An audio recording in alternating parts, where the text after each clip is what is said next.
everybody. Anna-Marie from RPGamer here with Tomm Hulett.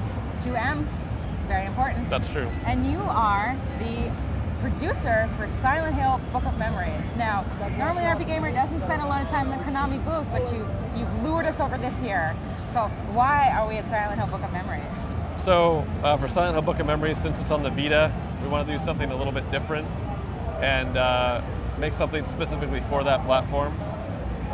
One of the things we came up with was multiplayer, and the other is kind of a genre shift for this game. It's really more of a dungeon crawler than traditional Silent Hill games. So this is the first Silent Hill RPG? Yes. Awesome. A little more up your alley. Okay. So because this is the first Silent Hill RPG in the series, if you're not familiar with Silent Hill, how hard is it to get into the lore? Well, it's not directly connected to the other games. It is. Okay. It is in the same canon universe, but this doesn't require you to have played all of those games to understand. In this game, it's you in Silent Hill, the player. So you'll create your own character to represent yourself, and then you'll enter Silent Hill and have these nightmares that you explore in the game. So if you've never played Silent Hill, great. Welcome to Silent Hill. And this has creatures from throughout the series, so you're kind of getting the best of Silent Hill, which works if you are a fan as well, because there's a ton of fan service. So I think, for me, the ideal way to play, just out there, the perfect experience would be if you're not a Silent Hill fan and you're playing with a friend who is, because then you're experiencing this world and they can kind of point out like, oh, I recognize that's from this other thing, or whatnot. So the only Silent Hill enemy I know is Pyramid Head. Are they returning? Yes, Pyramid Head is here in the game, along with nurses and all the other creatures you'd expect to see. The bosses are unique to this game, so those are brand new. So we didn't just rehash a bunch of things. Okay. There are things specifically for this game that we created. Okay, so maybe because this is so different from a regular Silent Hill, walk us through sort of the gameplay elements. Like, I don't want to say what makes an RPG, what makes it an RPG, but what is going to entice RPGamers to play this game? Okay, well, after you create your character, you're dropped into the nightmare, and you're given an optional mission by this returning creature. And then from there, you're going through, you'll find weapons to pick up and equip, you'll level up, you'll increase some stats. But the gameplay systems are pretty deep. It goes beyond just clicking on things. You can have weapons in each hand, they degrade. You keep fixing them, you can find better weapons. You can time your attacks into a combo similar to Vagrant Story, if people remember that game. That lets you do a special attack to finish the combo.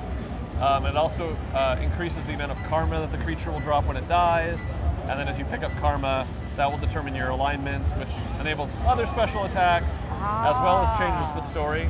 Right. The basic setup is that you receive this book, and your whole life story is written in it. So of course, you take the next logical step, you erase some things you don't like, and you write in something new, and when you wake up the next day, reality has changed. So that plays into the story. As you pick up story elements, you can look at them later and they will have been altered if you're playing differently. And so of course that means you can beat the game, get an ending. You don't have to go re-roll a new character. You just figure out the story system. Right. And so then, if you're not into all that, you can just play the game, get an ending, you're done. If you're more of a traditional player. But then if you really love an RPGer, you can get the multiple endings. There's a bunch of systems to master, and then you can link those to the story, and now you get a new ending, and then another ending, and another ending. That's really cool. So, how long will it take to beat the game? Maybe if you played it straight, start to finish, how long would it take? And then maybe, what's a guesstimate for doing everything, the perfectionist run? So, I would say one time through, it depends on how good you are at finding the best ways to level and whatnot, or if you're one of those people who just go through minimal levels and still beat the game, I'd say 15 to 20 for the range for one time through. And then, once you beat that last boss, the game opens up.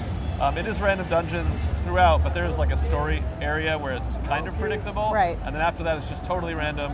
It goes on infinitely. Nice. And you can keep playing, hundreds of hours. Wow. It's pretty similar to Phantasy Star Online, which I was really into back in the day. This is kind of a horror PSO. Phantasy Star, right, okay. So I'm trying to think if there's anything else that I should be asking about. So exclusively for the PlayStation Vita. Yes. Takes advantage of all the bells and whistles that the Vita is capable of? Not all of them. You know, we of course made the huge list and like, oh, where's all the cool things we can do for all these things. We then settled you just on trimmed it down to what was realistic for the gameplay. Yeah. So multiplayer was important, obviously, and then also the touchscreen stuff. So you know, it's just convenient to go through menus with tapping, picking up items really easily. And then for our special attacks, we use the rear touchpad, which is nice because normally when you're using the touchscreen, you're like covering it up, and you can't really see what's going on. So you can use the rear touchpad, totally school a guy, but still be dodging other enemies and doing all stuff. Okay. So, what sort of release date are you looking at? This is going to come out in October, right around the time the new Silent Hill movie comes out. Ooh, Halloween scary. Yes. I don't know if I'm going to be able to play this. It looks a little too creepy for me. But it's an RPG. You totally play those. It's scary. But it's an RPG. Now, is this going to have those sort of boo scary moments like the Silent Hill series is infamous for? We did want to bring over the atmosphere from Silent Hill to make sure, you know, this isn't just like we didn't just slap Silent Hill on a dungeon crawler. So it does have to feel like Silent Hill. And we do have, it's Silent Hill coming across this room and it'll just be like creepy and you don't really know what you're looking at. We did bring that here, so there are scare rooms that you'll encounter. Awesome. But I can't spoil them because then they won't be scary. Oh, I see. All right. So if you're a Vita owner, be sure to check out Silent Hill Book of Memories when it's out later this year.